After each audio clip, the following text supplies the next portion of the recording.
Akhirnya rumah makan legend ini buka di Tiban dan mereka lagi ada promo 50%. Kalian bisa pilih makan di indoor yang ada AC atau di outdoor dengan pemandangan di atas perbukitan yang lumayan cakep ini. Dan biasa setiap datang ke sini gua selalu pesan beberapa menu andalan. Yang pertama adalah sate gorengnya. Ini full daging ayam ya, nggak ada kulitnya sama sekali. Rasa dagingnya itu meresap banget bumbu-bumbunya. Terus juga ada dikasih serundeng di luarnya. Nah, ini menu yang diskon 50%. Satu porsi begini harganya cuma 12.500. Ayam gorengnya itu meresap banget. Terus serundengnya itu banyak dari lengkuas gitu, jadi wangi banget. Sambal terasinya wangi, kemudian asin gurih gitu. Cocok banget dimakan sama nasi.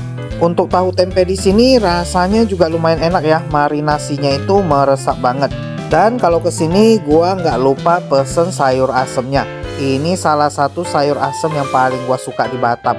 Rasa pedas, asem, sedikit manisnya itu menurut gua ini balance banget.